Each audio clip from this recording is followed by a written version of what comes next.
Hello Ferome, hello Hulkzilla, hello Maui Wowie, seriously, Circus Sloth, Mortis, David Dunn, Patsy, Captain Zero, Anime, Fanboy, Zombie Squirrels, Restream Bot. Welcome to everyone.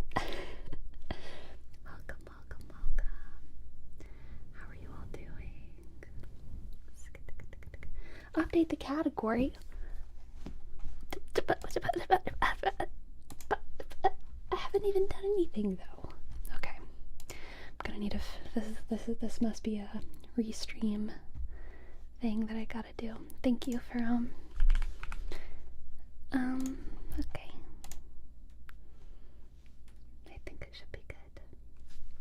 Claire, thank you so much for becoming a member. I appreciate it.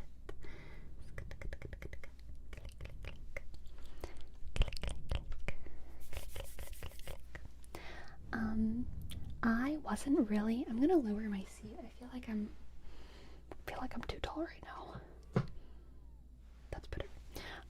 I wasn't really planning on streaming today, to be honest. Like yesterday when I wrote my to-do list for today, it did not include streaming. And when I woke up this morning, I didn't intend to stream. But I kind of just was in the mood, I guess. I was just in the mood. And I finished some of my other work. I was editing videos today. And I finished editing said videos. And I was like, you know what? I think streaming today would actually be more relaxing than me coming up with another responsibility to fill the next couple hours. You know what I mean? Like, there's other things I could do. I could do other things. I did not go to the gym this morning, so I could go for a mid-afternoon gym sesh, or cook something elaborate, or go on a long walk. But all of those felt like more work to me right now than streaming. So, I stream. Is being lazy hard for you? I don't know. I don't know what being lazy is, honestly. I never feel lazy, but I have leisure. I would even go so far as to say, I have a lot of leisure. But even when I'm leisurely, I don't really feel lazy. Yeah, the dog. Thanks for reminding me. So I have a dog that's not mine that lives downstairs. They're a neighbor's dog, and sometimes they get a little they have attachment anxiety, and so whenever their owners are not home, they will howl the entire time. Sometimes 8 hours of howling, but I can't let it stop me from doing life. I do let it stop me from recording ASMR videos. I will sometimes record videos for my members only. My members only on YouTube, they get the real content, okay? With the dog howling in the background. The real crazy stuff. Because I'm a little bit more casual for those recordings. So, yeah, the poor dog is lonely right now and howling.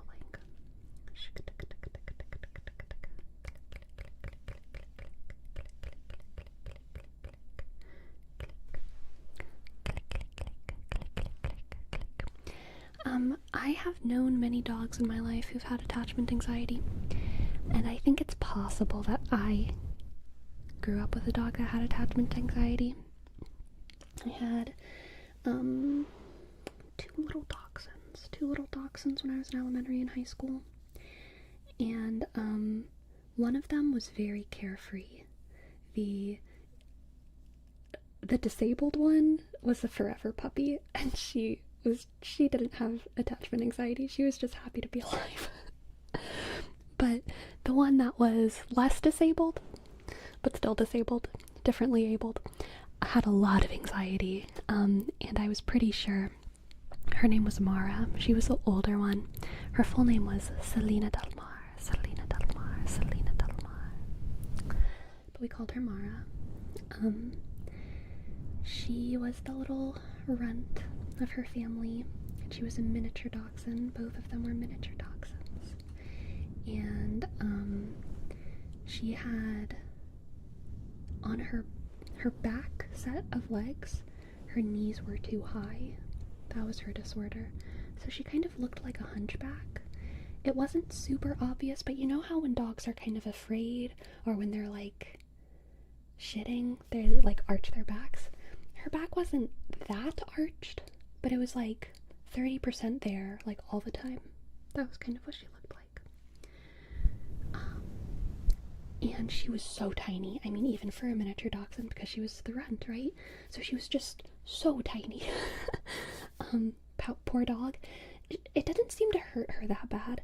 There was always potential for it to be painful for her. The vet told us that, you know, whenever she was little. But it didn't look like she was in pain. You know, she could run, she could dig, she could play. And she was also generally a very happy dog. But it was just whenever we... I'm sorry for the bunks. It was just whenever we left the house, even just for like a 10-minute grocery run or whatever, she was like a little too excited when we got back, like, you know, like shaking like a leaf, and we could tell that she had been sitting next to the door and barking the entire time we were gone. And if we were gone for 6 or 7 hours, she would do the same. She would sit by the door the entire time. We don't know if she was barking the whole time. And, you know, she probably wasn't barking. She was probably just whining. Like, that was more her style. But she was whining and whining at the door probably the entire time. And whenever we went for a couple days trip and we sent her to, what do you call it? What do you call it? The dog boarding, not the vet, where the dog stays for a while. The kennel, there we go. There was like a local kennel that was really, really good. We actually knew the owner. It was a very small, like, country kennel, not like a big franchise or anything. They took really good care of her. Whenever we came back, she would still be nervous, but it wasn't that bad. But eventually that place closed down because the owner retired. He got very old. And so we had to start sending her to like kind of a big kennel. And she hated it. Oh, she hated it. Poor girl. Whenever we got back after trips, we would get her in the car, and she was like shaking, and she shed a lot of fur from just stress. She just shed and shed and shed for like at least probably like 6 or 7 hours after we got her back home. And then she would be fine, and then she would be happy. But yeah, she had attachment anxiety for sure. So I get it. I can't judge this dog too much.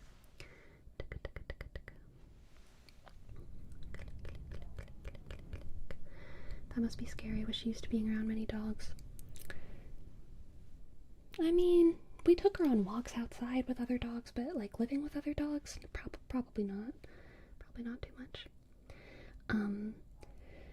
But then one of my best friends in Louisiana, she had a dog that had attachment anxiety. And actually that dog had a lot of mental issues. It was like a foster dog that had been in a pretty... It had been abused, and it ended up in, like, at, like, the pound, basically, and she adopted it,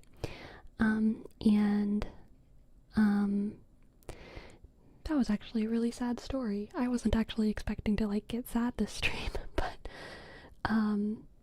dog was a good dog, but, she had to put it down eventually, because, it attacked another dog more than once. The dog that it attacked, was off leash when it shouldn't have been. So, you know, my friend's dog, Dandy, I believe Dandy was her name. Dandy wouldn't ever like aggressively run after dogs, but Dandy thought she was being attacked because this other dog was off leash when it really shouldn't have been, because it was like a public street. But then Dandy, who was a much bigger dog who had like PTSD, did fully like attack this other little dog. From what I understand, the other little dog wasn't horribly hurt, but it was bleeding like on somewhere on it, and it was clearly pretty freaked out. And then yeah, it happened more than once, and so that dog had to be put down. Super sad, super sad. My friend was really, really, really sad about it. Absolutely tragic.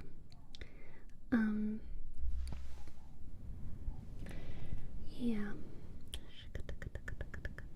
I hate the thought of having to put a dog down, and I know it's something I should keep in my mind because my schnauzer's getting old. She's 15. Have you ever had to put a pet down? I have had pets when I was younger where, like, you know, my family, like, really my parents had to put them down and they were my pet. I've never had to go to the vet and, like, do it myself. And I have a feeling that would be really rough for me. Our family dog, my big sister, she was older than me, Medeo, dog growing up.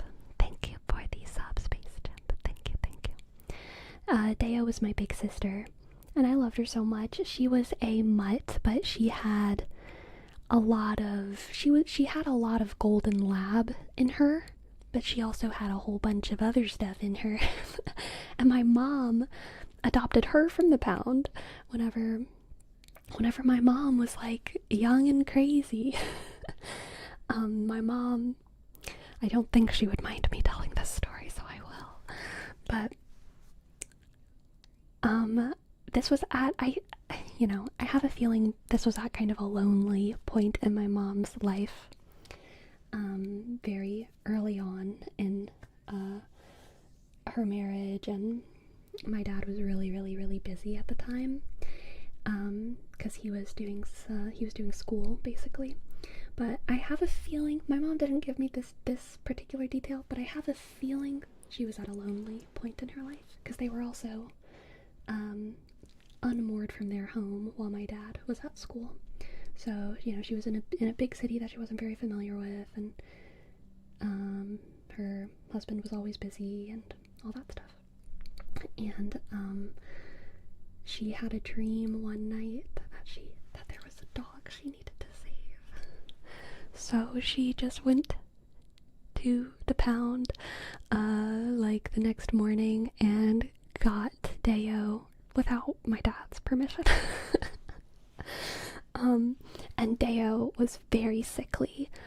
Deo was full of fleas, and I can't remember the rest of the issues, but Deo was very, very, very sickly and still needed to be she was so young that she needed to be like bottle fed basically. And my mom snuck Deo into work. Like, I think it was work. Like, my mom would be able to like hide Deo like inside of her desk or something and like feed her in secret because she was that small.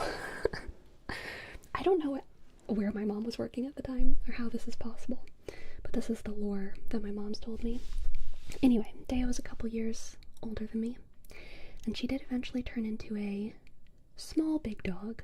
You know, she was clearly a big dog, but she was such a mutt that she was a very small big dog, or a very big medium-sized dog. But she had a lot of lab and golden retriever in her. That kind of energy. Very yellow dog. And I think it was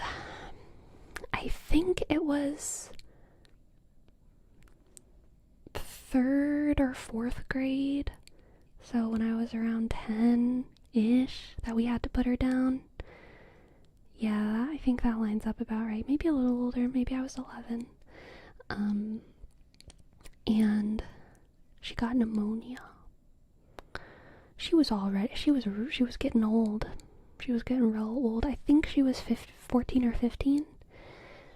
And at our house at the time, we had stairs, and I slept, and my bedroom was upstairs. And for as long as I had been alive at that point, at night, Deo always made the rounds and would sleep like downstairs for a while, and then go to everyone's bed and spend a little bit of time with everyone.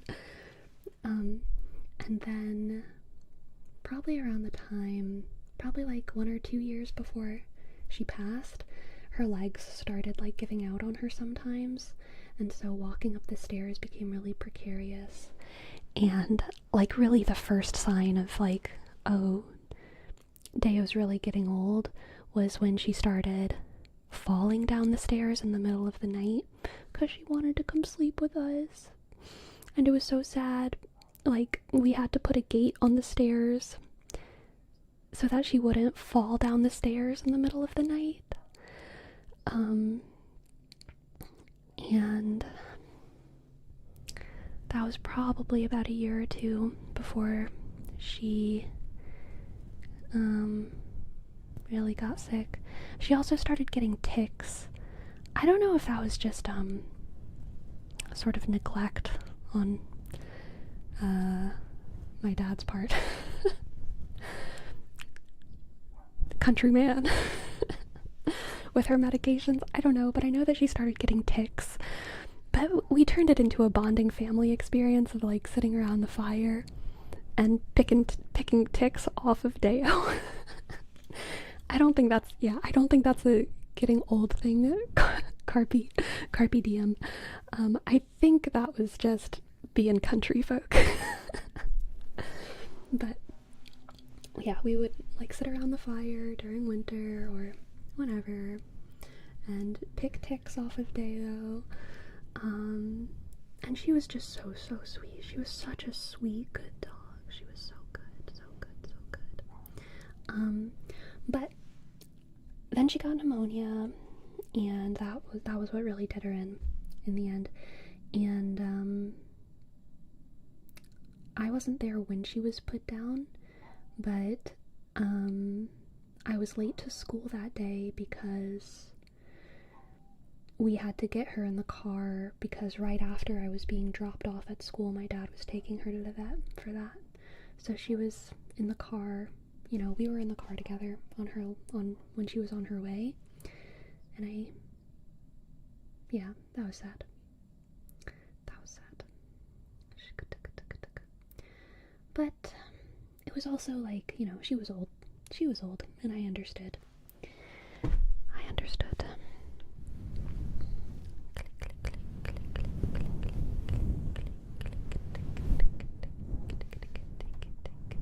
Do you still have a phobia of bubbles, and is it similar to people who are disturbed by tiny holes?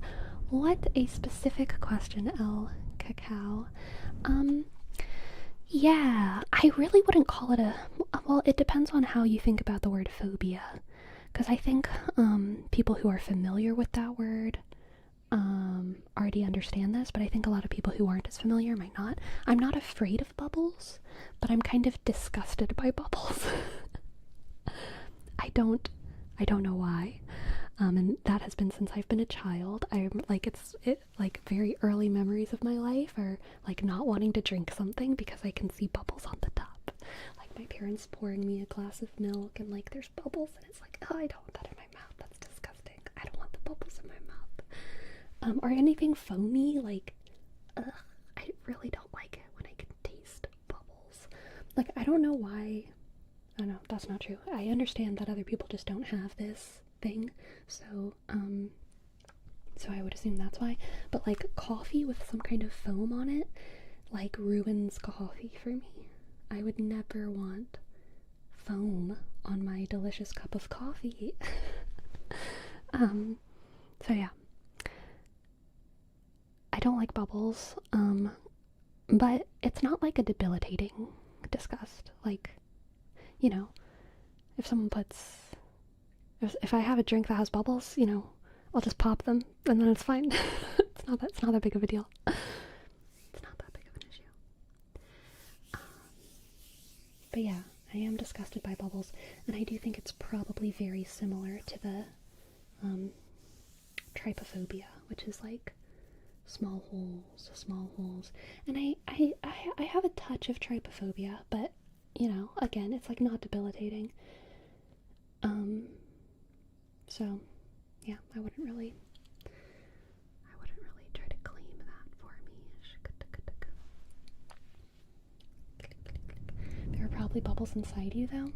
See, that's fine. Like, I just don't like bubbles in my mouth. Like, that's the gross thing. I don't want bubbles in my mouth. And you know, sometimes, like, whenever you're spitting or whatever, or speaking, like, saliva will, like, get in your mouth and, like, you'll feel little bubbles. That's very unpleasant for me. But again, it's not that big of a deal. I have a lot of, psychic defense. I have a lot of psychic defense, so I think even things that are quite unpleasant for me, they don't necessarily faze me that much, if that makes sense. Sorry. Thoughts on marshmallows? I love vegan marshmallows.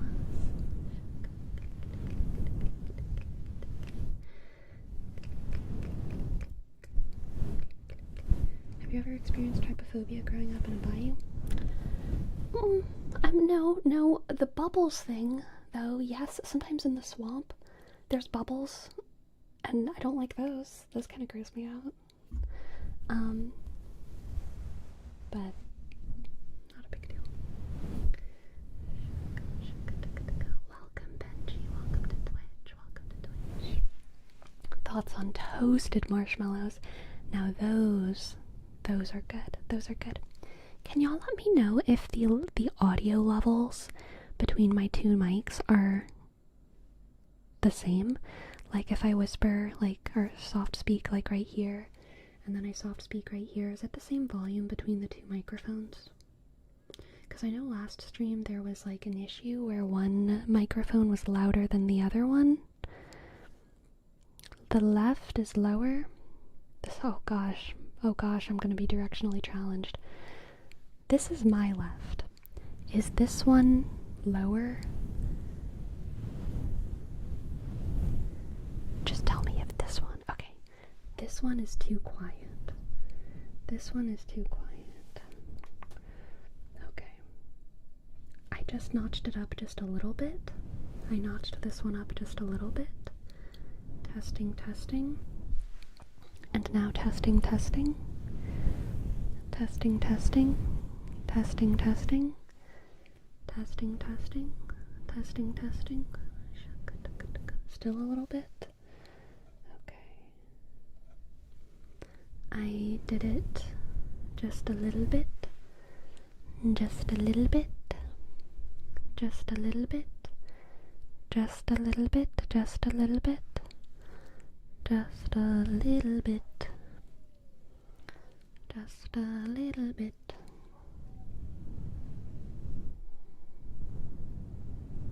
Okay. Good. Good. Very good. Very good. Very good. Very good. Very good. Good. So, I got a request last stream to do this tuning fork trigger. Now, the trick is going to be for me to not be super disoriented and like whack this straight into the mic, which I hope doesn't happen, but we'll see.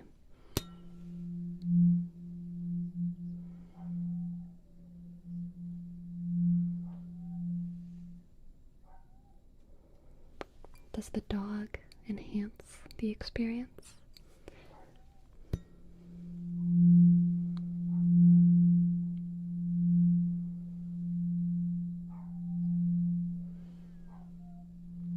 Or does the dog stress you out?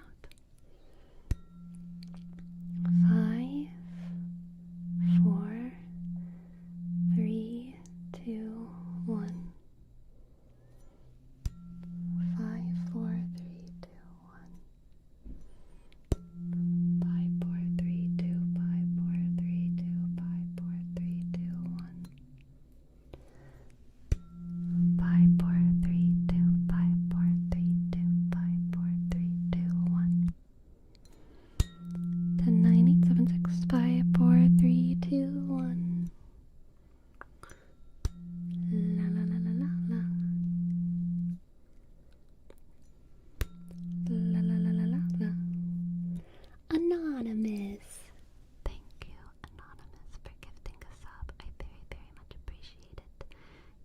super cool, Anonymous.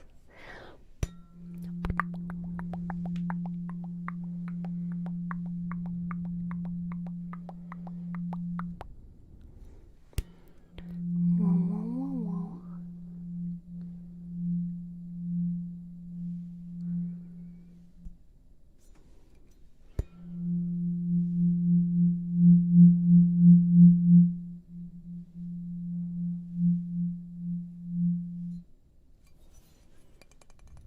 What do you think about 432 versus 440 hertz music? You know, I've watched in my day, I think, more than one video essay on the topic, and I don't remember which one is like the correct one, like the old one. I think it's 440 hertz, right? That's like the original one. I'm interested in the 440 hertz conspiracy pipeline, okay? But I don't really remember all the details. I think I got really into it like 3 years ago or something like that. And you know, conspiracies in one year out the other. And so there's a lot of it that's not conspiratorial. A lot of it is just music history. But you know, any fact will eventually lead you down the road of like, but why are they doing it on purpose? And who are they? You know what I mean? And it's interesting. It's all very interesting. But yeah, I can't really remember my own conclusion on the matter, outside of being fascinated by music history, as always. What's 440 hertz music supposed to do? It's just like more in line with your human vibration, okay? And so, I don't know, it like makes you better. It fixes all your problems, Agan. It's going to fix all your problems. They don't want you to fix all your problems. They want you to be a 432 cell. But you gotta 440 them. 440 them.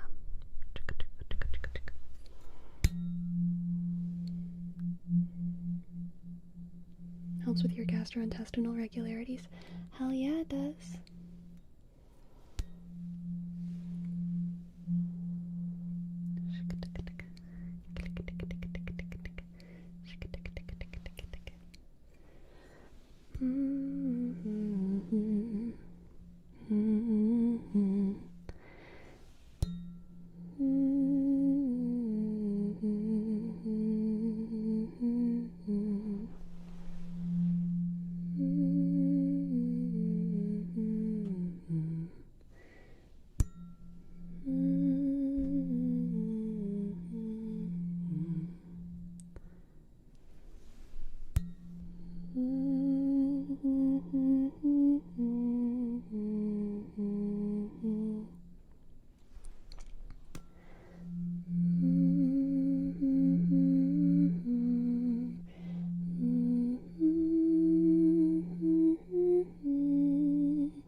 this video, I shoved a tuning fork in your forehead. Sure would be wild. Sure would be wild.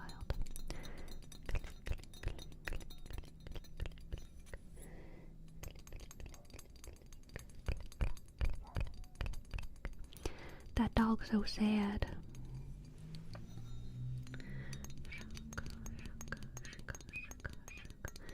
How fast of a reader are you? I can't get through 20 pages before an hour passes. Highly depends on the book, and by that I mean like the genre. I tend to go through nonfiction really, really slowly because I care a lot more. Like, if I'm reading a nonfiction book, I'm probably kind of doing it because I want to really remember intricate details. So I pretty frequently read with a highlighter or a pen. Sometimes I annotate along the way. I really think about it. So I go through nonfiction really, really slow. Like, you know, I'll maybe go through 30 pages in like an hour and a half to 2 hours if I'm like really focused and trying to retain information. Because sometimes I even like, I type out notes like as I go of like the most important facts. If I'm reading for sheer pleasure, it's way faster. Way faster. Like, I don't know, probably average 50 pages an hour, something like that. Something like that. Worst book I've ever read? I don't finish bad books. I do not finish bad books.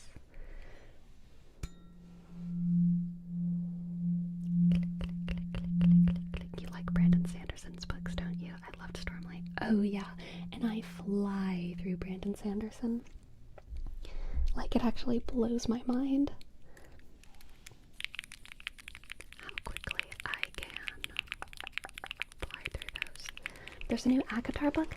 Yeah, I think there's supposed to be potentially 2 more, I think. I can't remember. But yeah, I've been knowing it's gonna come out. But I still haven't finished, where are my books? I read the first 3, and I enjoyed them. I enjoyed the second one the most. The first and the second I thought were really fun. The third one was getting a little bit tedious for me. And then the really tiny one, the little tiny little blue one.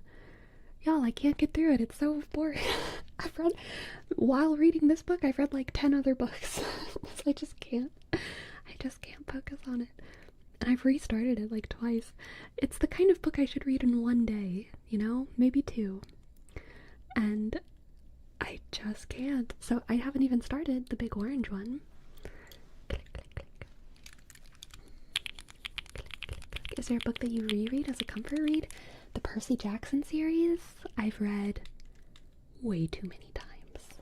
I stopped counting how many times I've read through that entire series. I used to read through it once a year, though, pretty dedicatedly. And when I was young, before I made a tradition out of reading it once a year, this is crazy, before I made a tradition out of reading that series of 5 books once a year, I read it multiple times a year. And then I was like, I should back off and just make a 1-year tradition out of it. So yeah, I've read that series a stupid amount of times.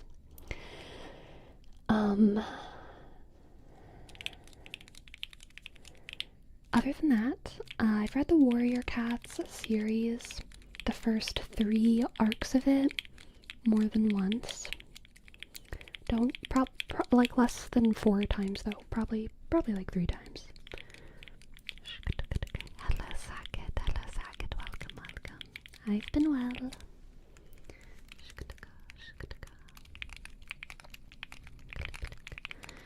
Oh, would you recommend the show, the new TV show?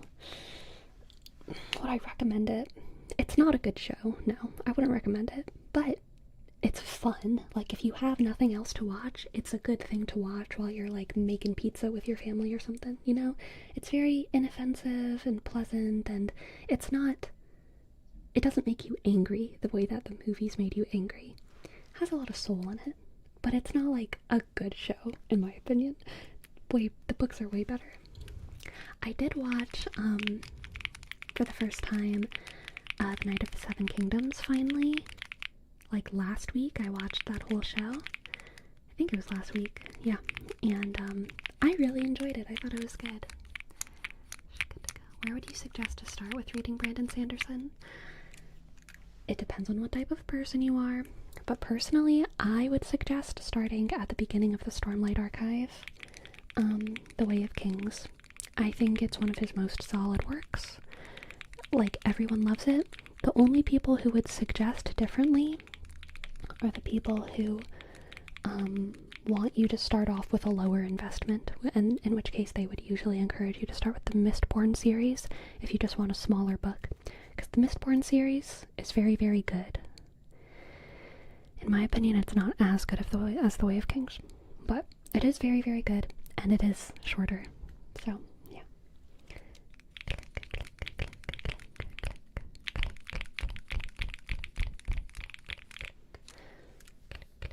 Are you a fan of hard-boiled noir? I don't even know what that is. So no, I cannot say I am. Do you have vegan protein powder recommendations? Whatever's on sale, my friend. Whatever's on sale. Or if you're a billionaire, then maybe you should be more selective. Or a millionaire, you know? If you're a millionaire, you can be more selective. But for me, for us, I'm assuming for us, whatever's on sale. Whatever's on sale. Are vegan product prices more? Not for everything. For most food, I would say that eating vegan is easier. Cheaper, truly. Meat's expensive. Meat and cheese. Cheese is like stupid expensive, right? But protein powder specifically, if we're talking per gram of protein, the cost, yes, it is more expensive, and it is frustrating, because if you're eating protein powder, you probably have protein goals, you know? You're probably in the group of people that has protein goals, specific ones that they're trying to meet. You're not just trying to, like, you know, eat enough protein to be alive. You're probably trying to, like, maximize your gains, or at least increase your muscle mass. And that can get expensive, because then you're not eating like a normal person anymore. Then you are trying to get shredded. Right, and just like in general, protein is more expensive than carbs. And protein is more expensive than fat as well. It's just the most expensive macronutrient. So anyone trying to increase their protein is going to be paying more money for groceries. Does that discourage you? No, it doesn't discourage me. It frustrates me. But no discouragement.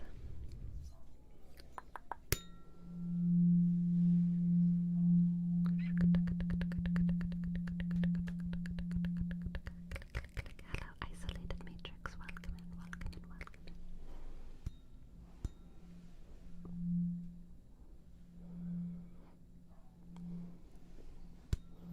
Thank you for the sub, Origins Elite. Thank you, thank you. Welcome, people. Admin, welcome, welcome.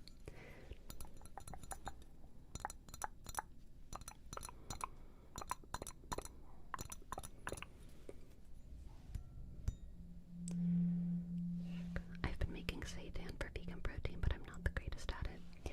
The smaller you rip up your little pieces, the better, in my opinion, for homemade seitan. Because the bigger it is, the more it's gonna taste like gluten, you know, like the gluten in bread. But if you rip it up really small, then you can make it more meaty, in my opinion.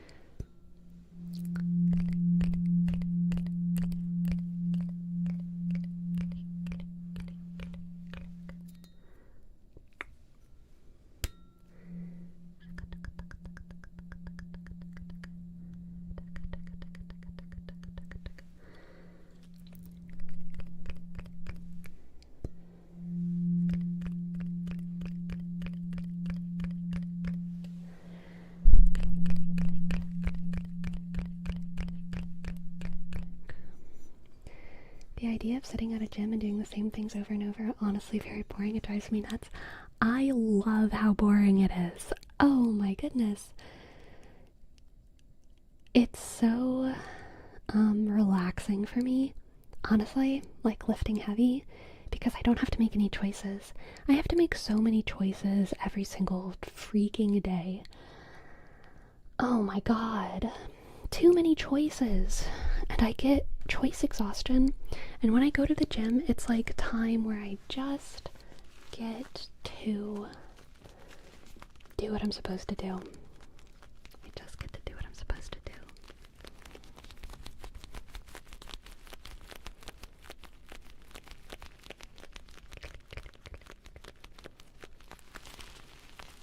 I have not made gumbo super recently at my gym. I should. I made a casserole this week though, and it was very, very, very delicious. It was like a gnocchi casserole with lots of tomatoes and vegan sausage and lots of basil. It was really good. Are you doing 10 push-ups a day? No, but I'm doing 30 push-ups like twice a week. I do 3 sets of 10 like twice a week, but I don't do them every day.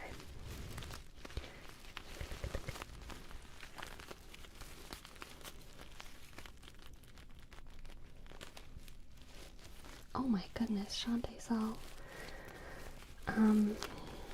a weekend in a castle in France to promote your YouTube with ASMR videos?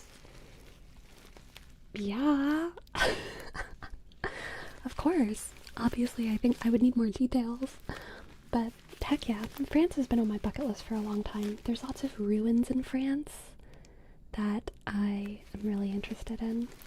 I believe it's the castle of Montségur or something. Probably pronouncing it wrong, but it's where the last stand of the Cathar heretics was. And those ruins particularly are on my bucket list to explore because I'm a really big fan of the Cathars.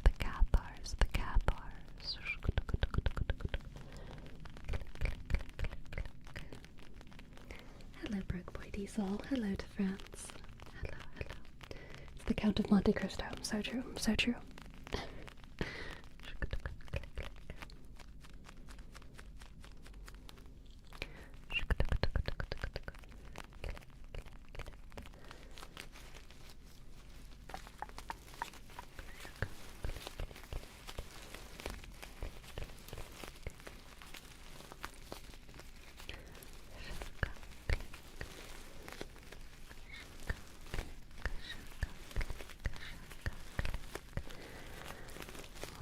Hello,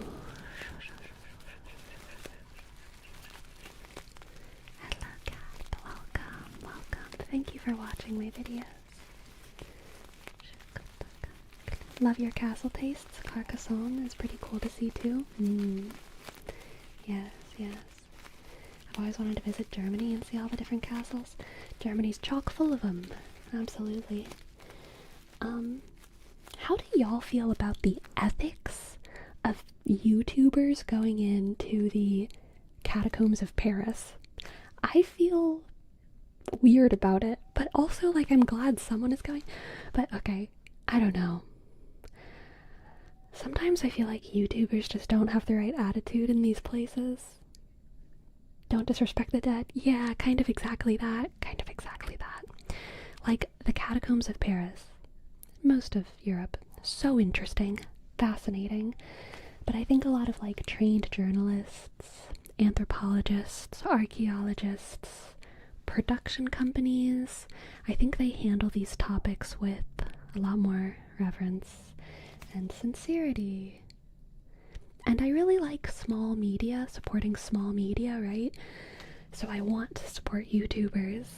But sometimes, y'all, sometimes when I see these YouTubers going into the catacombs of Paris and propping up their camera on bones. I'm like, I don't know about this. I don't know about that. I don't know about that. Right there. I feel like that should not be happening on the bodies of the dead.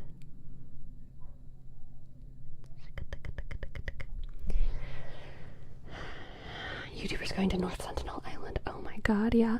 No, the only like YouTuber stunt that I support was that YouTuber who like tried to get onto the island. Did any of y'all see that? There's a not North Sentinel Island. Not that one. Sorry. Confusion because they're both islands. The other island. The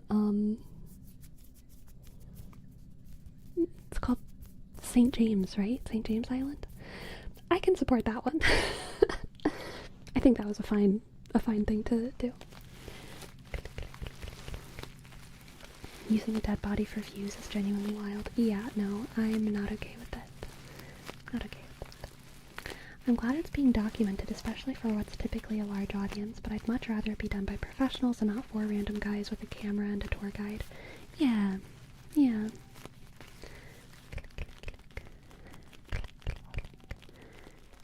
Mind if I asked for the context about St. James Island? Yeah, it was 2 guys on jet skis, and they were YouTubers. I think one of them was more of like, usually the cameraman, but he helped this guy,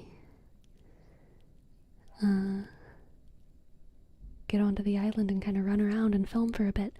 Nothing much was seen because months, years have passed since the person who owned that island departed from the public. But it was interesting. It was interesting.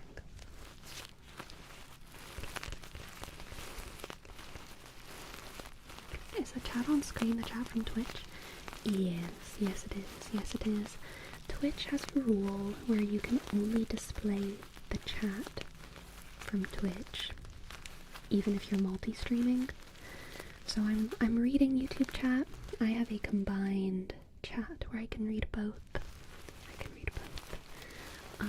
So I can see YouTube chat, but unfortunately I cannot display both on the screen. I think Twitch recently changed that rule. Good to know. I'm not gonna change my setting until I know for sure, but yeah. Good to know.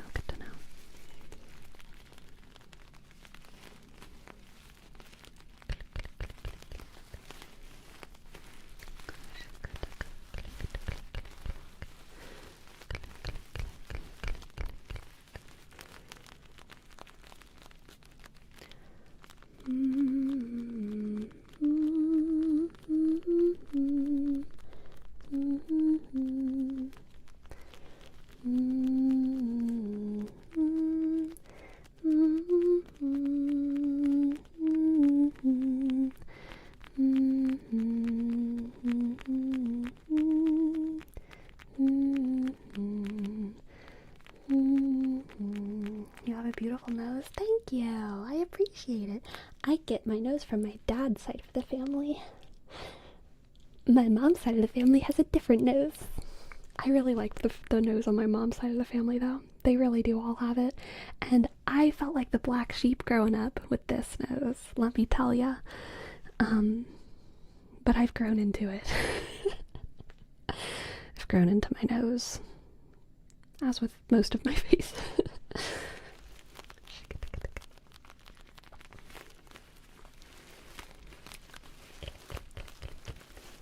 So, I've recently started using, y'all have probably, if y'all are chronically online and you get a bunch of random bullshit on your feeds all the time, you probably know what I'm talking about.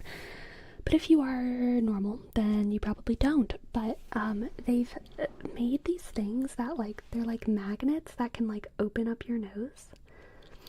Basically, you put a magnet right here, and then there's a band magnet that you put around it, and it opens up your nose. And it can help you breathe easier if you have a deviated septum, or if you snore, or if you whatever. I've recently tried those, and it's really fun. It's really fun because I don't think I have a deviated septum, but ever since I've moved to Oregon, I feel like I have a perpetually stuffy nose. I am perpetually congested. Right now I am congested. I never have a clear airway through my nose. I can breathe through it, but it's literally never clear unless I'm like in the shower and all the steam and I like blow my nose in the shower. Then sometimes my nose clears. So I don't know if that's an allergy thing or if I'm just like getting like older and maybe that happens. I don't know what it is, but I literally always feel like I'm congested, which is frustrating. But those things do help. They don't fully clear my nose, but they do make it more open, and it's very nice. It's very nice. I want one now. I wish I could tell you the brand. I don't even have it memorized, but also I'm glad that I can't tell you the brand because I feel like that makes it sound less like I'm an influencer. I don't even know what brand I have, but they are nice. They are nice. Sometimes if I eat really spicy food, that helps as well, like clear me out, but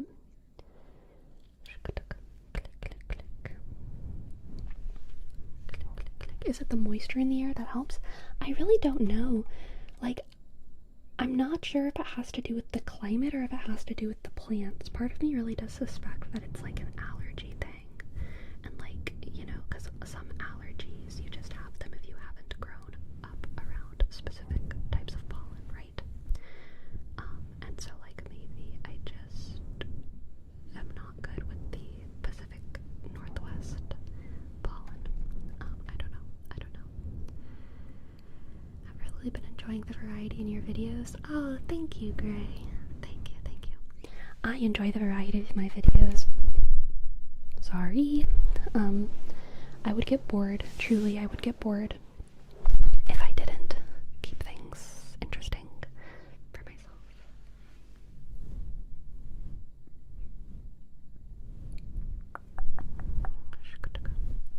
Do you take medication for allergies?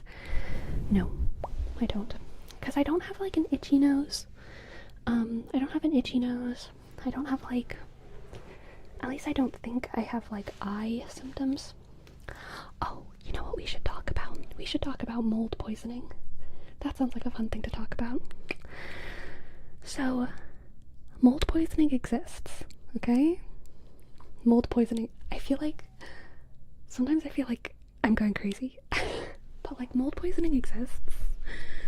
Black mold, when it's in the walls, it makes you very sick. It can hurt you very much. Yes. But there is a side of the internet that talks about mold poisoning in a really weird way. And because that side of the internet exists, there's another side of the internet that thinks that talking about mold poisoning is like a dog whistle. And that, hurts my feelings. Because mold poisoning is very real. And I have had mold poisoning. And,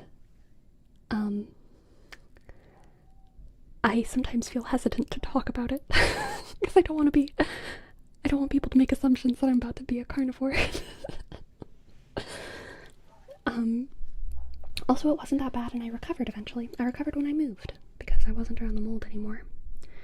But it's long-term damage. But yeah, that's the thing. Sometimes I wonder if this thing is long-term mold poisoning. If the fact that I cannot clear my nose is partly due to that. One of the previous apartments that I lived in had black mold in probably everywhere, but I could literally see it in the bathroom, in the shower, like behind the walls of the shower. And I didn't really take it seriously because I'm from Louisiana, and in Louisiana, it's not as much of an issue. I don't really understand why. I'm not like a scientist, but like, I think it has to do with the fact that it doesn't get cold enough or something. I don't know. But I didn't like grow up learning about black mold and stuff. And so at this apartment, I really didn't take it seriously, and I started having all of these symptoms of being unwell, and I attributed it to working at the bakery and having flour flying in my face all day, which may have been exacerbating it. White lung is like the name of like flour poisoning, basically, but it usually is something that doesn't develop until you've been a baker for like 30 or 40 years. But part of me was like, maybe I'm just experiencing, you know, not the early stages, but like, oh, these symptoms are the things that may eventually lead to white lung. How interesting. I'm working at a bakery. I'm breathing in flour all day because I'm around flour and it's just like in the air, right? And that was already like kind of gross because it was pretty normal for me to like blow my nose, and it was like bread. It was like bread dough, but it was made out of flour and my snot. But it was all mixing together in my nose and turning into snot dough. Sorry, that's a little bit disgusting, but that was happening while I was working at the bakery. And that was already disgusting. But then I would go home and I would take a shower, and while I was in the shower, my nose would get really itchy, and I would blow out all this snot dough from the end of the day. And I was washing flour out of my hair, and everything was all full of flour. And so the mold, I didn't think about it. I was just clearly all of this itchiness and this face irritation is from the flour, right? But then I made a friend locally, and they were like, you need to take this mold seriously. And I was like, oh my gosh. Oh, I didn't realize all of this stuff about black mold. Oh, I didn't realize that was how all this worked. So, I quit the bakery, just because of like other stuff that was happening. And I realized that the problems weren't stopping. My face just felt inflamed, and my nose felt itchy every time I took a shower, and like all this stuff. And like, you know how sometimes you wake up and your face is just like a little like bloated because you've been like sleeping and whatever, and it was like that, but like all the time, you know, like water retention or inflammation. I don't know exactly what it is, like in your face. So I was struggling with that, but again, like whatever. I didn't have time to think about it too hard. But then I moved, and it just got so much better. Like within a month or two of just getting out of that place and moving to a different place that had cockroaches instead of mold. God bless. But look, after having lived through both of those situations, I vote cockroaches over mold. Thank goodness where I live now has neither of those things.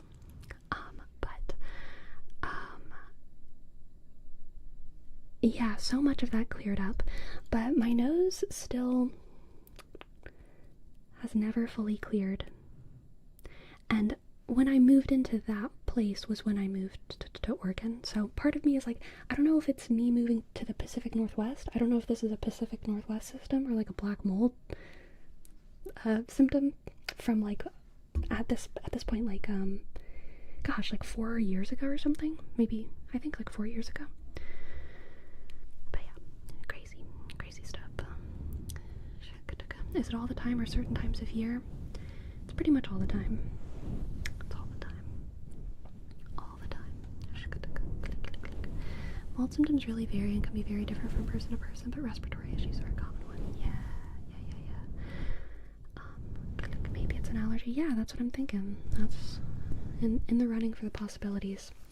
But talking about black mold poisoning on the internet, it used to be something that was associated with kind of crazy vegans, which is another reason why I feel self-conscious about it, because I am vegan and I'm a little crazy. I am a little crazy. So like, maybe I'm just making everything up. I don't know. That's how it used to be. there's a lot of people who were ex-vegan, and part of their reasoning for quitting, for having health issues in general, was that they had black mold poisoning. It was like it was a weird trend among a lot of vegan YouTubers and ex-vegan YouTubers, where they had like a very confused, like broad set of symptoms, and they would all just call it black mold. And a lot of these people were kind of health paranoid, or they came off as like health paranoid,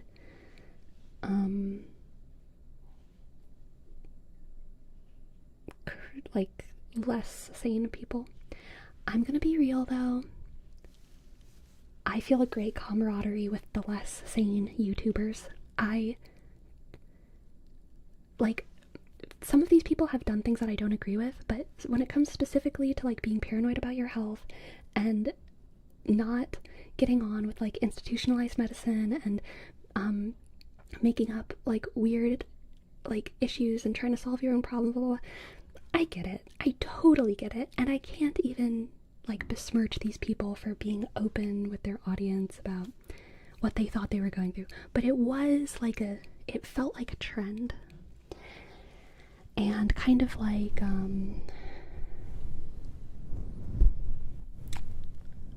kind of like certain chronic illnesses, a lot of the internet was like, okay, it's pretty clear that all these girls are just making stuff up. And probably some of them were making stuff up. Probably some of them were making up their black mold issues. But then the internet evolved, and the health-crazed part of the internet became associated with the right politically instead of the left, which, by the way, I think all of this is a psyop. Okay, right and left. Like, it's real, but it's also, like, not real. Like, half of it, solid 70% of it is a psyop. I don't know. They're making up silly things to try and divide us. One of these is black mold. But eventually, this, like, being paranoid about health, not trusting institutionalized internet, not trusting institutionalized medicine, and blaming things on black mold and having a crazy diet, that became associated with the right instead of the left, right? And so then certain things like mitochondrial dysfunction and black mold and ketones, these are health words. These are science medical words. And because people on the right were having genuine health issues, started using these words, those entire medical concepts began to be associated with the right, which is a travesty for the record, because gosh, it's already hard enough being a consumer, but I can't imagine being a scientist who is just curious about the human body and healing people, wanting to look into mitochondrial dysfunction and being like accused of having a specific political stance just because they want to look into mitochondrial dysfunction. Like, oh my gosh, we need to be able to look into stuff. Or wanting to look into climate change, or wanting to look into ketosis, or any of these things. Like, health things should not be associated with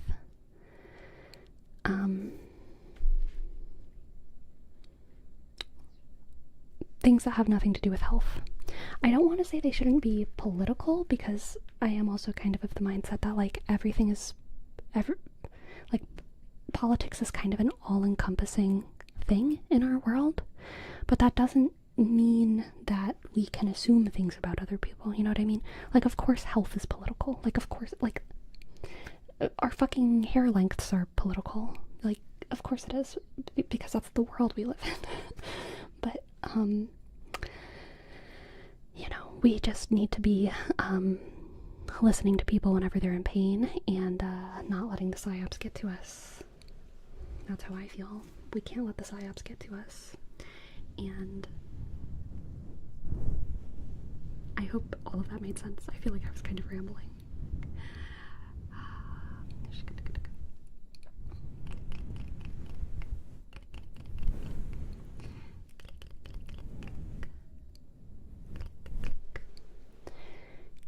hear women's pain in healthcare is so often neglected, so it makes sense why people would shy away. Yeah, I don't know. I mean, like, yes, that's true, but I think a big part of the problem is just that doctors, I think a lot of the problem of like specific mistreatment has to do with doctors being overworked and not necessarily gender discrimination. I haven't personally been convinced that there's too much of that specifically. When you get into more intersectional issues, I think it's definitely possible. But I think a lot of that is just doctors being overworked and not having enough time.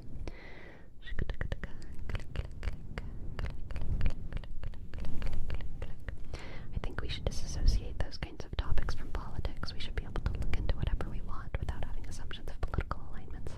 I agree. Loki was a bit scared you were going to start going off about Big Pharma.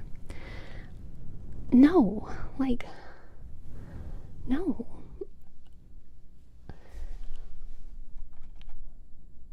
There's so many, like, pharmacists save lives.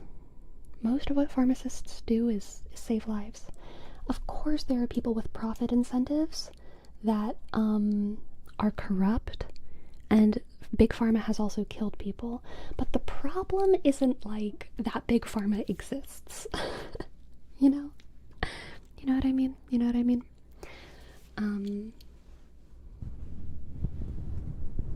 I'm pro science, especially when it comes to medicine, of all things.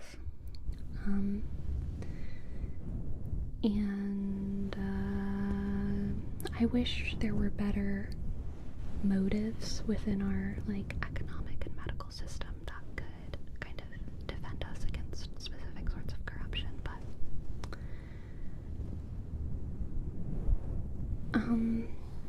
I'm just kind of pro-autonomy, really. Pro-autonomy. And I think if people want medications, they should be able to get them. Hello, Night Shifter. Welcome. I think mold poisoning is a mix of allergies and possibly a case of chronic inflammatory response syndrome. Usually happens via mycotoxins. Scarring anything really from the nose to the lungs. Is my nose scarred?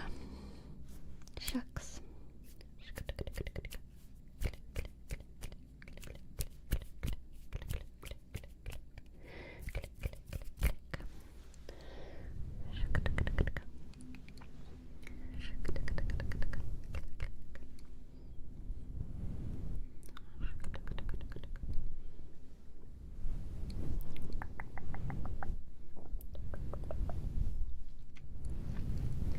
When I was studying philosophy a few years ago, a subject that crossed my mind was that most medicine back in the very old days was associated with witches and incantations because they were done by women, and some of them were seen as bad, but as soon as men touched the subject, it became a science. Right. I mean, so for a long time it was seen as good. For a long time the medicine practiced by women was seen as good. Basically, that stopped around the Reformation. That was when there was a major ideological shift in Europe, as well as a shift from like feudalism to capitalism, and women were like a threat in the workplace. They were a threat to like the market, basically, and anything immaterial became a threat to the market. And because science was pretty undeveloped at that time, medicine, the medicine that women were practicing was seen as magic. Nowadays, we know so many alternative remedies that we can find in Chinese medicine, folklore medicine from Europe.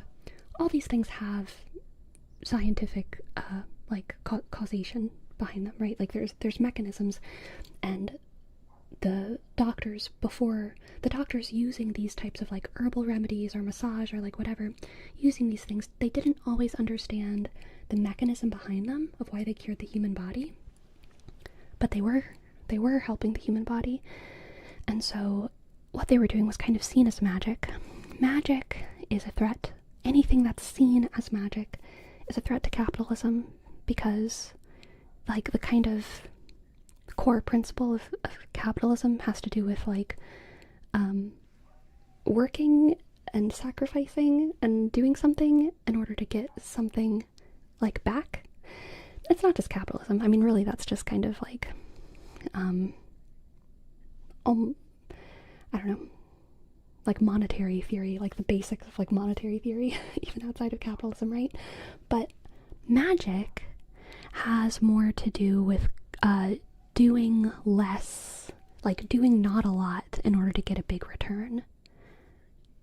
It's like a cheat code, philosophically. Philosophically, magic is oftentimes a cheat code, right?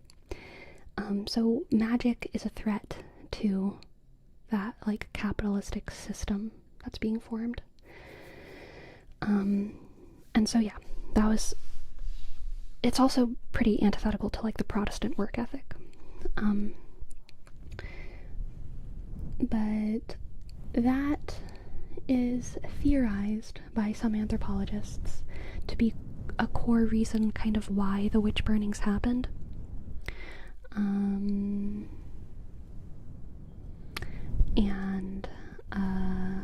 Yeah, at that time women were pushed out of the medical field, pushed out of the scientific field, even though they had either had an equal kind of space in it, or at the very least a significant portion of the people in the medical field were women. And so many of them were killed during that time. So many midwives, so many everyone's were killed. So a lot of that knowledge was lost. That's a shame. I can't remember exactly why I started thinking about that. I feel like I had a bigger point, but whatever.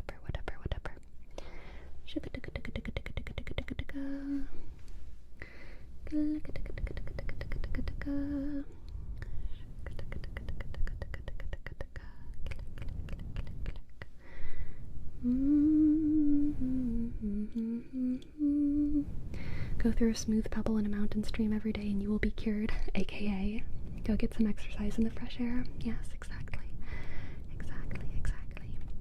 And that's funny because I think of magic as making a lot of sacrifices for gain. Some of it is, but it's always a cheat code of some way or another, or else, like, people wouldn't really be doing it. But there's certainly, like, historic spells or alchemy that are really difficult to do. But it's probably more difficult to, like, the core principle of alchemy, of, like, trying to turn anything into gold. It's relatively likely that the alchemists who were trying to turn coal into gold, they probably understood that gold came from like a billions of years sort of process millions of years sort of process in the earth. They probably understood that. So for them, even though their rituals involved, like, fucking, like, killing a goat and pulling out your mother's nails and pulling out the tail of a horse and spitting in someone else's garden and drawing all these intricate symbols on the ground and, like, blah, blah, blah, like, doing all that stuff. Even though that's a lot of work for these early alchemists to do, they probably still thought of it as easier than turning coal into gold the way that Earth does it. Which takes, I don't actually know, millions, billions? I would assume at least millions of years.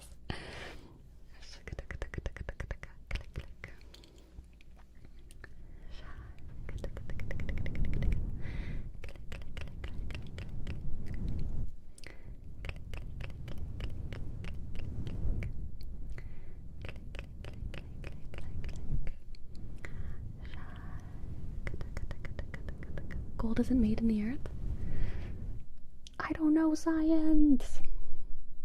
Is it forged? Is that how gold's... I don't know. I mine gold in, like, Minecraft. Don't it come from the earth? Where's gold made? Oh, is it meteors? Is it a meteor make it? Is it other planets? Is that how it works? The core of exploding stars. It's so based. I love that for us. Yeah, so doing all that crazy alchemy shit, definitely easier than exploding a star. definitely easier than exploding a star.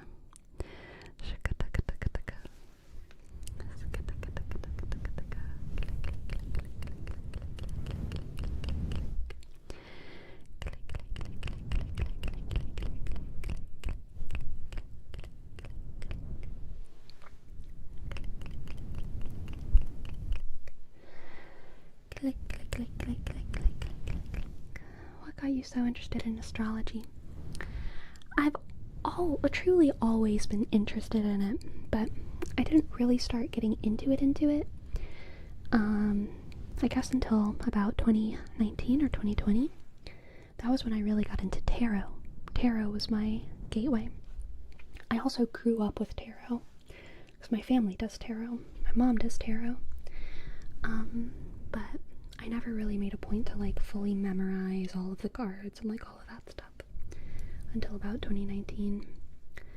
And so I got into tarot, and I realized how interconnected tarot and astrology are, because a lot of tarot was based off of astrology, or kind of like modeled using astrological archetypes. And so then I just kind of learned all the astrology stuff in order to like get better at tarot. And recently, just in the past 2 years, I feel like I've been less interested in tarot and much more interested in astrology. And I think it's because astrology almost feels more useful than tarot. And a tarot almost feels like a flashcard system to help learn archetypes, which is how it used to be used primarily. Not that tarot doesn't work. I do still think that I think that tarot, I think that you can find real truths in tarot, but I think that astrology is just caught my interest more recently.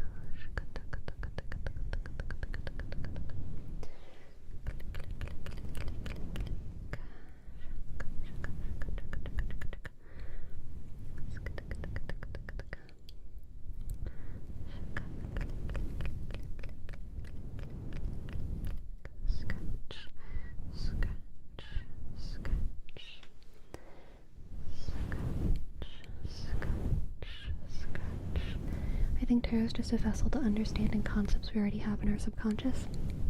Yeah. I don't think it's necessarily just that, but I think that it is that. That's one of the things that it definitely is.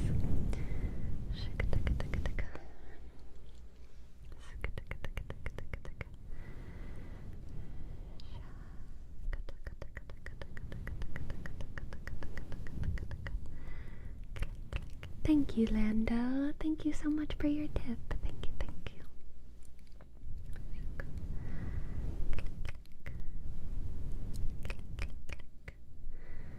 Click, click, click.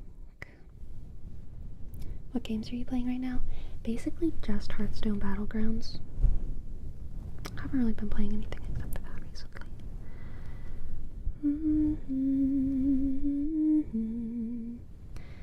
I don't know much about tarot and astrology. What makes it fun or interesting for you? I honestly, like, mostly, I think I love history. I love history. And I love folklore. And I love spirituality. And if you love all those things, that sure does make tarot and astrology interesting. I love church history. I love, like, spirituality both from a philosophical sense and a practical sense. Yeah.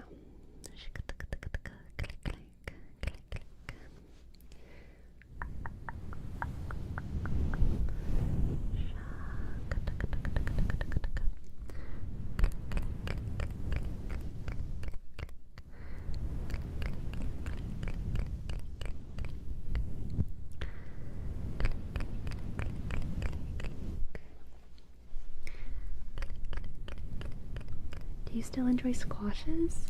I love squashes. Squashes are probably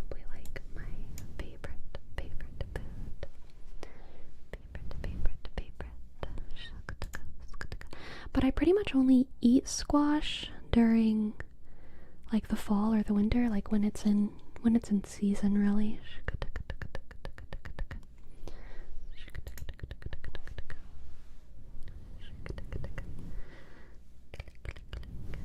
I think the food that I eat the most is apples, because they're kind of good all year round. Hello, Morpheus. Thank you so much for your sub. Thank you. I'm doing great. Because your hands seem more orange than usual?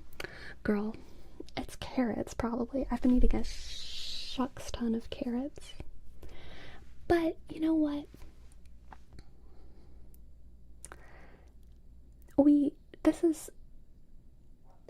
It's just, I can't not be orange, okay? I, like, in trying to make myself not orange, I didn't eat anything orange for, like, almost 2 years.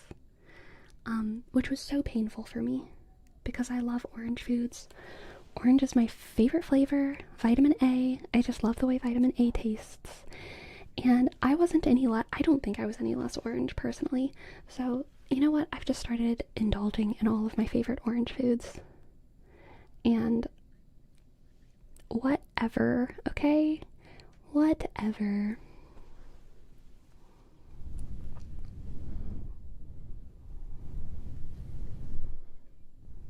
Orange foods turn you orange if you eat enough of them. You also have to have, like, skin that doesn't have a lot of pigment in it for it to, like, really, like, work. But I definitely fall into that category. I'm kind of see-through, really. I'm a see-through human. So, orange is the color. Orange is the color of my blood. Not really my blood, but my insides. All of my organs. They're gonna cut me open when I die, and it's just gonna be a pumpkin in there. It's gonna be a pumpkin. I'm gonna have pumpkin insides.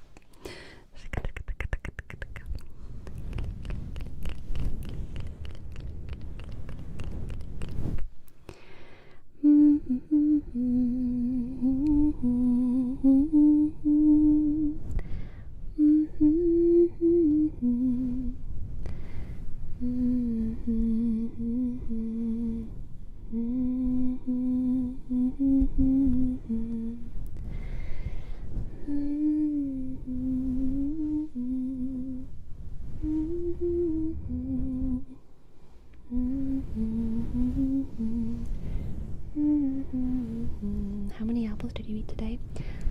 Good question. I think 2, but it might have been 3.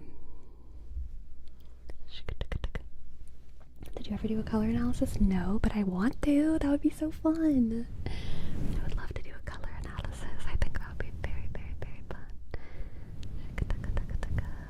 Have you still not tried the cantaloupe juice? I haven't found any. I found watermelon juice. I think I talked about that. I was able to find watermelon juice, and I actually, sometimes the store that I go to still has watermelon juice, not all the time. But totally, in my opinion, I've tried it like twice. Not worth it. I'd rather just have a watermelon. It's fine. It's not bad, but like I'd rather have a watermelon. Yeah, that's personally how I feel about it. Do you eat caramel apples? No, I'd prefer a normal apple. Envy apples. My favorite now are sugar bee apples. Sugar bee apples, but envy apples are second place. Thank you, Tank. I'm glad you like the Bambi videos.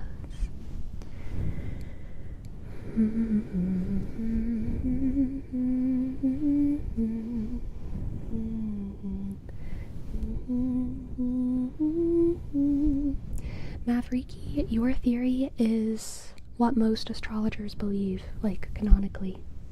So, you're not unique in that. Like, that sounded mean. I didn't mean it like, I meant that to be like an empowering statement. Like, you're not alone. You're not unique sounded mean. But, yeah. Part of astrology can be explained scientifically. For example, our character depends in part on how our brain developed in the womb, and this also depends on external seasonal and cyclical influences, such as the climate or diet during pregnancy, and these cycles can be read in the cycles of the constellations in the sky. This, at least, is my theory. Yes. so many people believe this. That is really the foundation of tropical astrology. One of my favorite, like, astrologer moments, I think it was a stream, a live stream, but it might have been a video of, there's an astrologer named Cameron White? I can't remember. But, he's an astrologer, and I enjoy watching his stuff. He's very entertaining, and I think his stuff is good. Like, I think his astrology content is really good. But he got a question from the chat of, like, how, tropical astrology has all these, maybe it works from because of when people are born and the seasons and blah. So what if you're from South America? What if you're from Australia? And his response to that was like, no one was ever supposed to live in Australia. I don't know. That's for you to figure out, Australians. And I thought that was so funny. And I agree. I think it's not that no one should live there, but I don't know. I thought it was a really good response.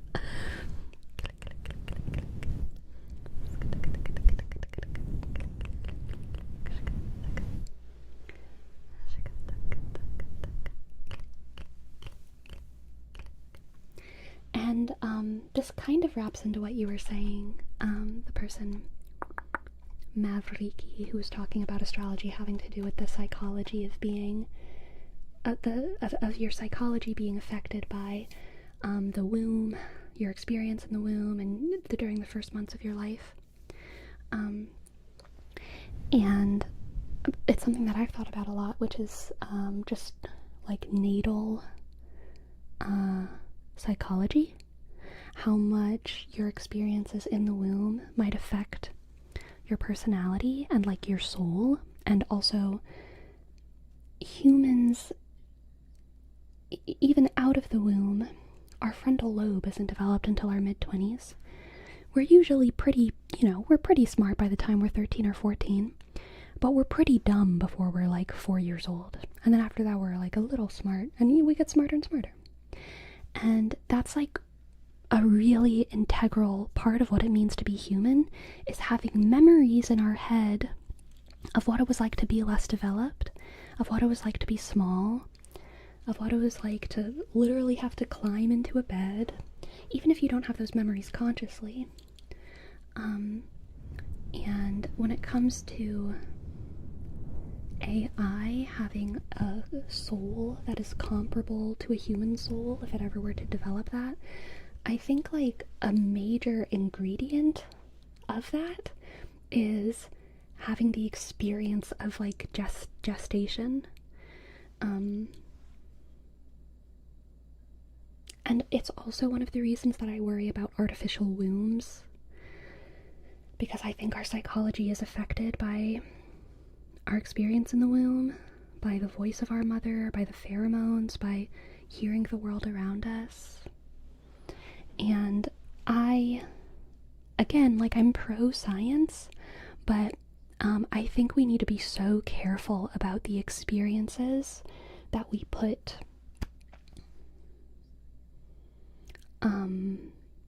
unborn humans through, because I don't think they're just I think that there's memories there, not memories that you remember consciously, but it's like the body keeps the score even when the body's just a couple cells, kind of deal. I think that that's real.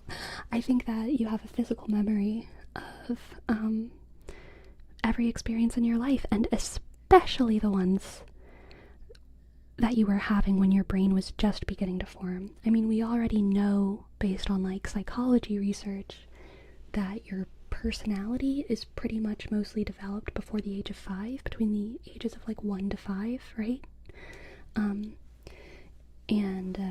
So why would it not be, and I think like even the ages of 1 to 2 are already considered to be like more important, even more important. Like, you need to be hugged. You need to be hugged at that age. And if you aren't hugged at that age, it's a harm. It's a harm to the organism of you. And if you aren't hugged by your biological mother, that is a harm. And I'm also like pro adoption, pro all of these things. But I think that being hugged by your mother during those ages, that like smell and that voice that accompanied you in the womb is like a better and more like it's a good thing. And I think it matters. And yeah, I think that there are subconscious memories that happen during gestation. And I think AI needs to gestate before I consider it human. We're not even close to getting to that point. But like if AI were ever to really convincingly act like an adult, I think the fact that it didn't have a childhood and never experienced childhood would be something that very much invalidated the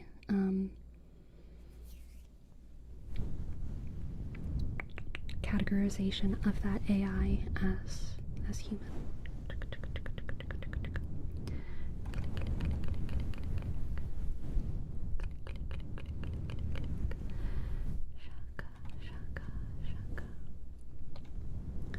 Isn't the experience in the womb just floating around?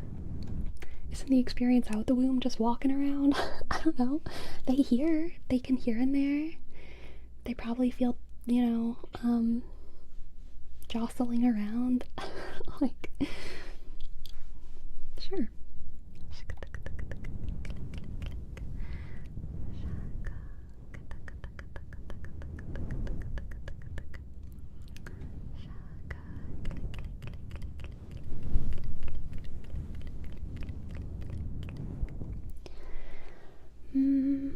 It sounds like that dog's owners came home, doesn't it? I haven't heard it bark in a hot second.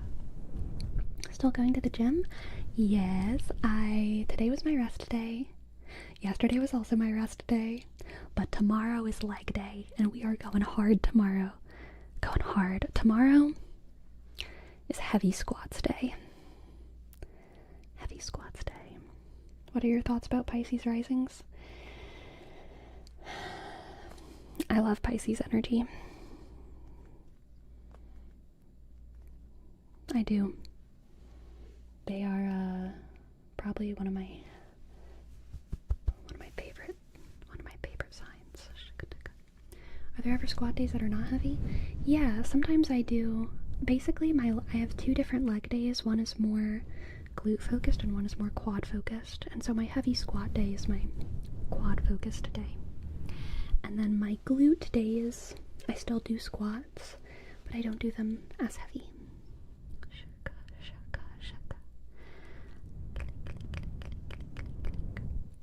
I like listening to your thoughts, even if I might disagree. It's fun to listen to different opinions. I agree with that. I am so, like, I'm always learning, I really, really am always learning. And there's, like, almost all of my own perspectives on things have formed very, very slowly over my life. I mean, and so I know that it's still happening. You know what I mean? Like, I'm gonna continue honing my perspective on things for a very long time, hopefully until I die. And so I don't think that right now I'm saying things perfectly. I don't think that right now I have it all, like, ready to publish in my edict, right? So I love listening to other people's opinions as well, and fleshing out my brains.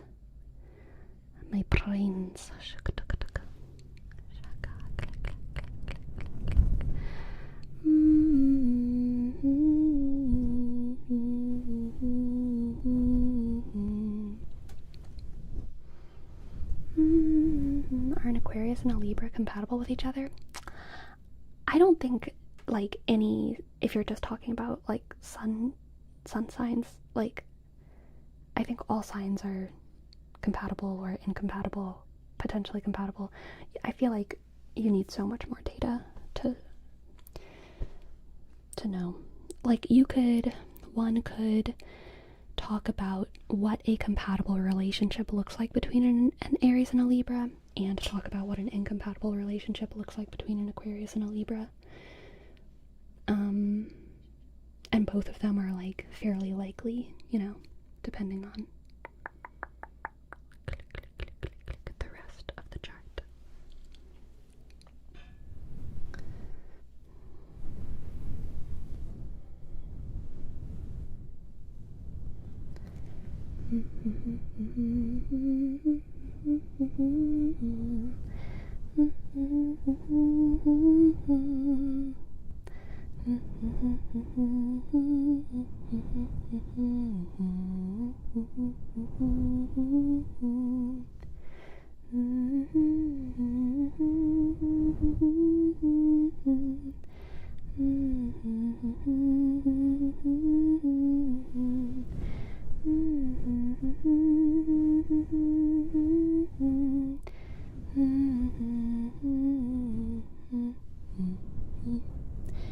Would you ever do a channel just for astrology? My supplementals channel has like low-key been that lately. My next video is going to be really stupid, but it is going to be an astrology video. I'm going to be talking about the astrology of the band Cat's Eye, of the global girl group Cat's Eye. It's just going to be for fun. But it's also going to be kind of sincere, because I'm a fan, but like, you know, a little silly. Low stakes content, okay? That's what we're here for. But yeah, my Sleepy Supplementals channel, it's not my astrology channel, but it's my whatever I want channel. And lately that has been a lot of astrology. I've been really into it.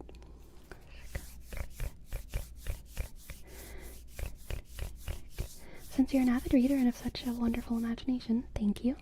Have you ever written anything or considered it yourself? I have never written anything long. You know what I mean? But I write little things all the time. I write little things and I quite enjoy that. And I've considered writing long things, but I don't think I'm at the era of my life where sitting down and writing a really long thing is something that I want to do with my time. I really like writing short things.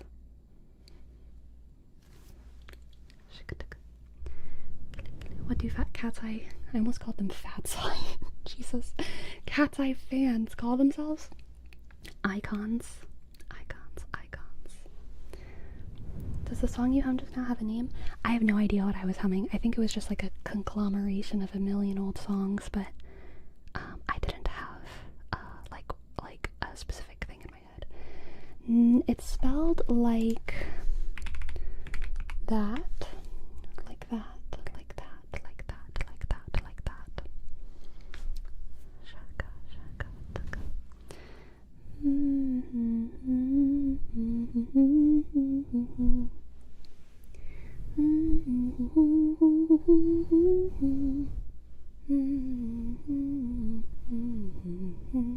Is Manal leaving? We'll talk about it. We'll talk about it in my astrology video. We'll talk about it. We'll talk about it.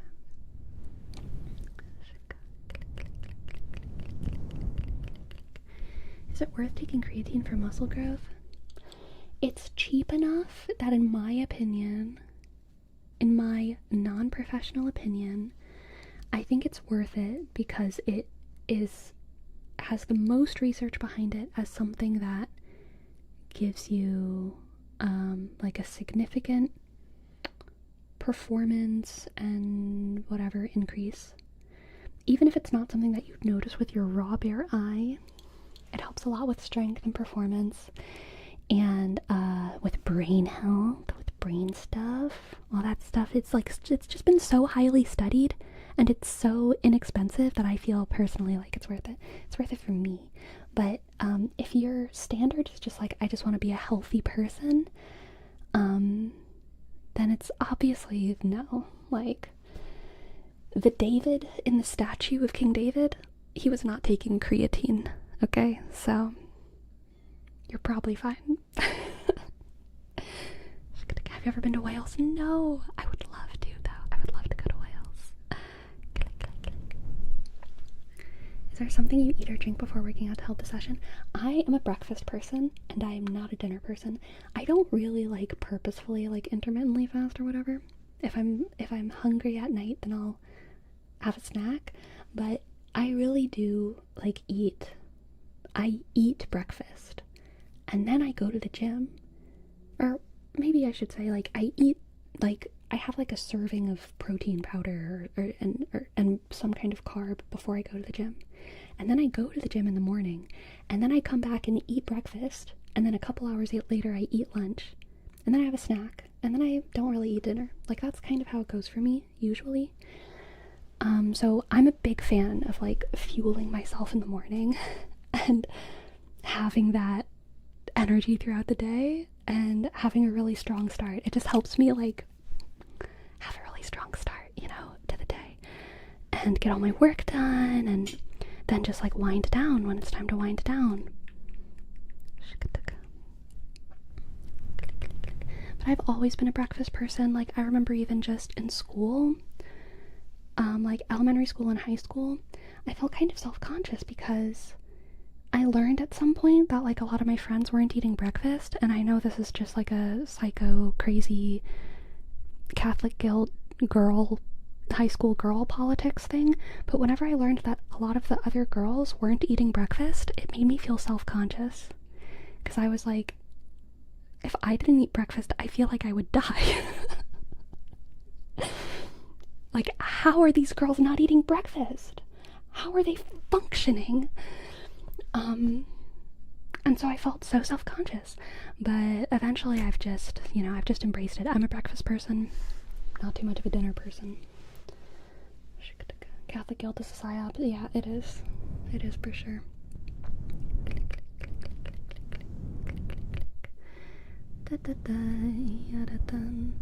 Eating in the morning honestly makes me feel sick. Yeah, I'm hungry in the morning.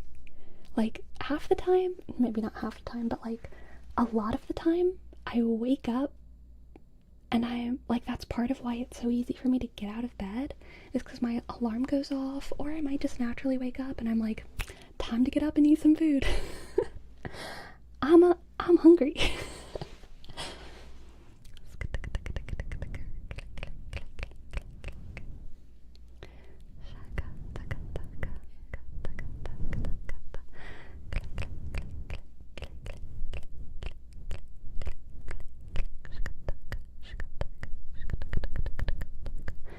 Does this make a sound when I, like, tap them on this? Is that something y'all can hear? And also, is it pleasant?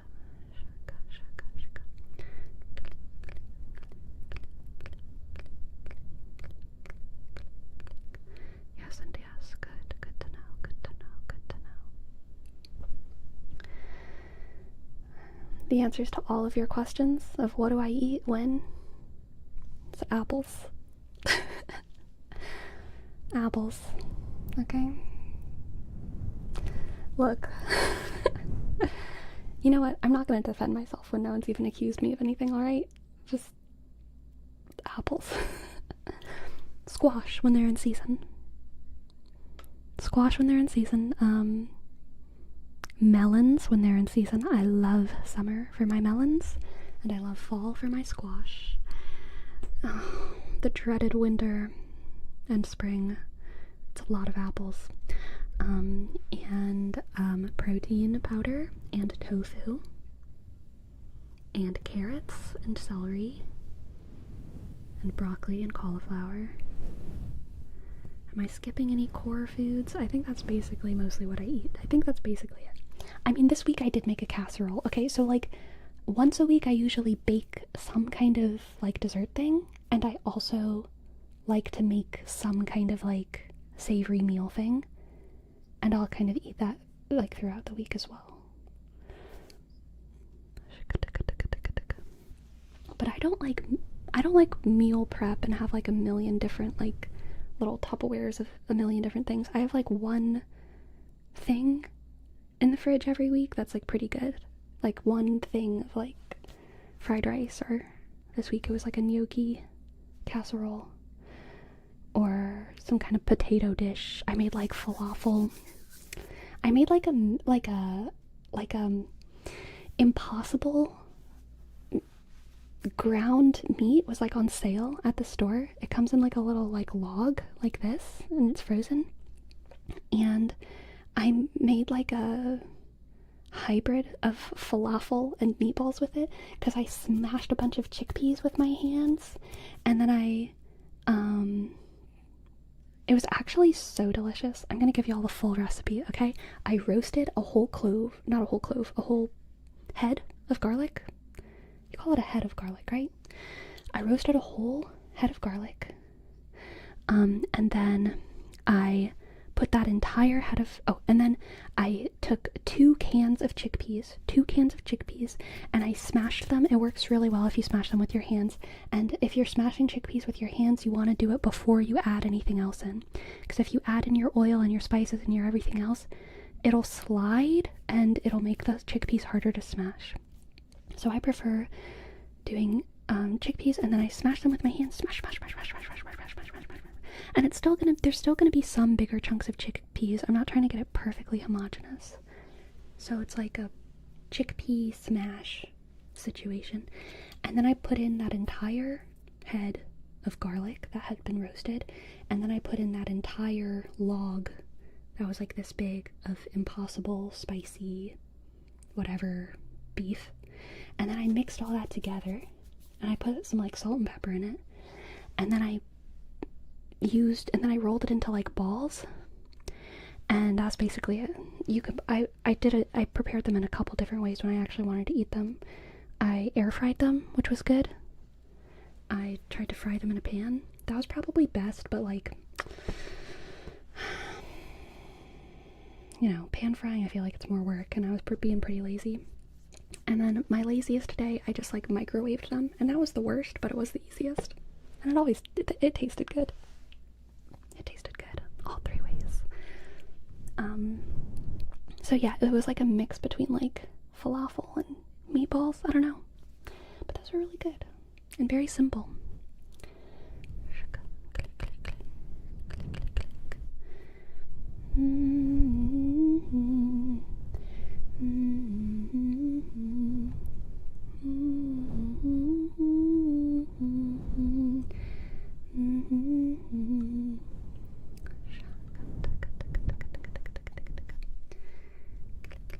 We should get everyone to send their state or country apples to their P.O. box.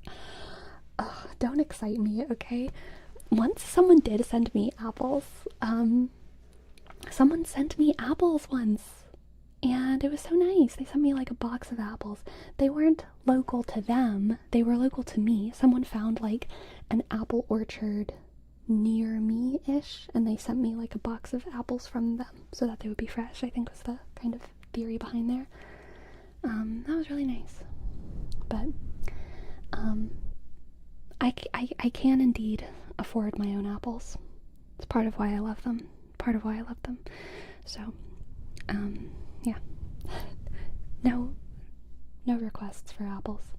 But if it would be fun for you, then I certainly welcome it. Have you ever visited any foreign countries? Oh, I have been to the most exotic country outside of America, actually. Canada. I've been all the way to Canada. And it was pretty good. But that's all I've been to.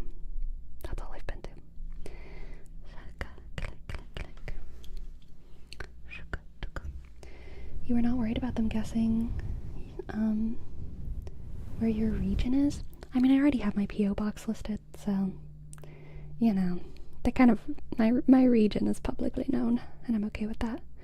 There are a lot of people in this region, and I have a lot of trust in the universe. I don't live in fear. Do you eat maple syrup? Heck yeah.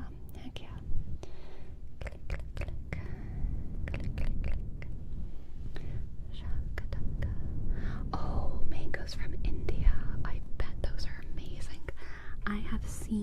videos of people eating mangoes in Hawaii, people having a variety of mangoes, and oh my gosh, it looked so wonderful. Mangoes are literally never good where I live. That's another reason why I like apples. In Louisiana, honestly, the fruit selection was better, which makes sense. It's a subtropical climate. Subtropical. So the fruit was a little bit better. Still not like tropical, but it was better. And in Louisiana, I did sometimes have really good papayas and really good mangoes. There are some exotic fruit stores as well as some Asian stores that have a lot of like specialty mangoes or lychees or whatever, papaya. They have them. Sometimes they even have them at the big stores, but you know, these other little stores, they have a bigger variety. I've gone to them a couple times though, and they've very rarely been good. Even at those, they're just really unripe or straight up like bad. So yeah, I do miss living in a place with better fruit.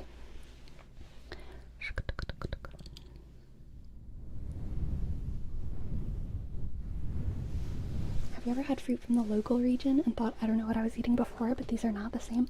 I've had the opposite happen. I've had the opposite happen with kumquats. Oh, it broke my heart. I grew up with a kumquat tree in my backyard. And then I had a different backyard at a certain point in my life, and I had a kumquat tree there as well. So I had kumquats throughout my entire childhood, fresh from my backyard. And I went to go live somewhere, and my neighbor had a kumquat tree in their backyard in Louisiana, and I ate their kumquats. And I've been so privileged to have good kumquats in my life. I didn't realize that the rest of the world has nasty, disgusting kumquats for a very long time. The first indication that the world had the wrong idea of kumquats was when I was in a play by Christopher something. I can't think of his name right now. Catholic comedy playwright. Kristen? Is it Kristen or Christopher? He wrote St. Mary Ignatius Tells It All to You, and An Actor's Nightmare, and some other stuff, and I can't think of his full name right now, but it's either Christian or Christopher or whatever. And I was in one of his plays, and there was a young mother who is a bad mother, and she kind of angrily calls her baby her little kumquat. Me reading this line, I was like, aw, she's calling your baby a kumquat. My director stopped me after reading that line, and he was like, Tessa, have you ever tasted a kumquat? And I was like, yeah, of course. And then he was like, well, they don't taste very good, now do they? They're sour. And I was like, no, they're not. They're really delicious. And he said, oh, well, in most of the world they're sour and they don't taste very good. And I was like, oh my gosh. So I learned at first from him that the rest of the world had a bad impression of kumquats. Shows what he knows. That was kind of how I thought of it in the moment. Like, I'm not going to talk back to my director, but like, whatever. And then one day I went to the store and they were selling kumquats. And so I bought them, and they were sour, and they were not sweet, and they were not good. And then I did research, and it turns out that there's two major varieties of kumquats. One of the varieties is sweet, and one of the varieties is sour. And the one that's sold in most stores is the sour variety of kumquats. And the one that grows in people's backyards is the sweet variety of kumquats. And so, yeah, that was crazy. Now I know that I will never have a delicious kumquat again unless I have my own tree. It's maddening, to be honest. Why would the stores sell the bad ones? I don't know. They must be easier to grow or cultivate, or maybe they stay good longer in packaging, something like that. That's probably why, if I had to guess. I feel like maybe if they're more hardy, then they're probably more sour.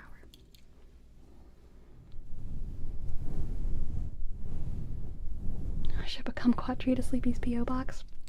I'm afraid that until the globe is at least 2 to 3 degrees Celsius more warm on average, Oregon would not be an appropriate environment for a kumquat tree. There are some people, though. I've heard that there's someone in Portland growing kiwis, which would not have been possible 30 years ago, so there's always a bright side to climate change, okay?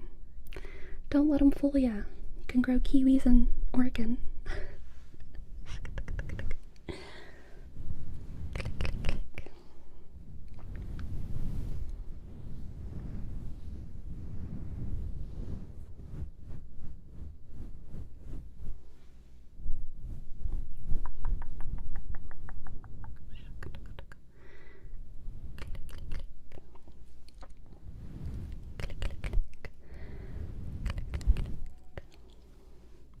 The rest of the world most likely doesn't know what that is. I've never heard that name.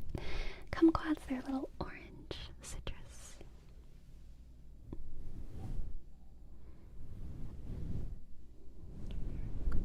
Kiwi birds are kiwis, the fruit, the fruit, the fruit. Kiwis, the fruit, the fruit, the fruit. The fruit, the fruit.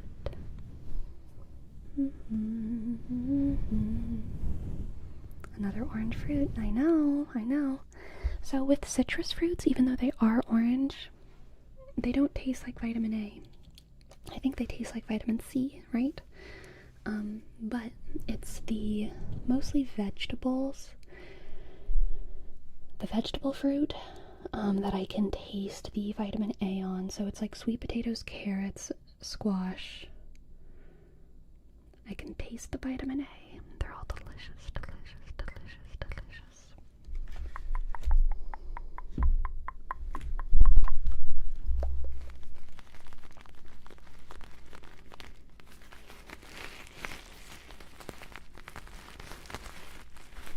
I live in a place where citrus fruits grow practically year-round, so I'm always eating oranges and grapefruit.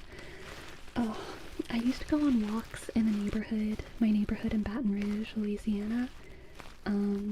I was kind of an outlaw, okay?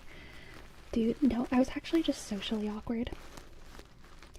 And I wasn't brave enough to just ask people if I could have some of their excess oranges that were obviously excess oranges. So instead, I would go at like 4 or 5 a.m. on these walks around the neighborhood, and I would take people's oranges, but only if they were growing on the other side of the street, so they were technically public property, you know what I mean? So I wasn't really stealing their oranges, but I was taking their oranges. Legally, without their permission, and hiding from them when I did it. But I would get so many free oranges, and it was great.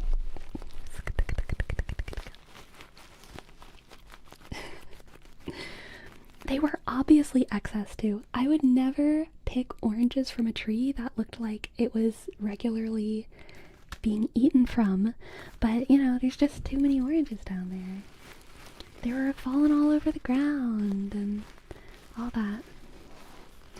Ah, the carefree attitude of youth. Yes, yes. Stealing legally, exactly.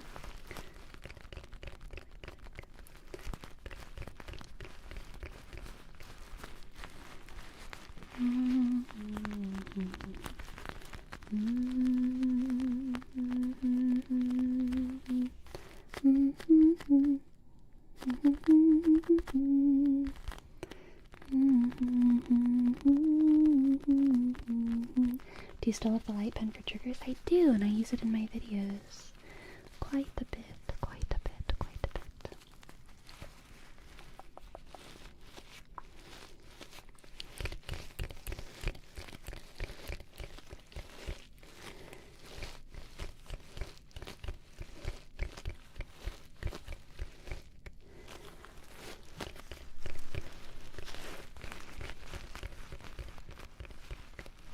Alright, my friends, I am going to take a quick little break, and then I will be back in just a couple minutes.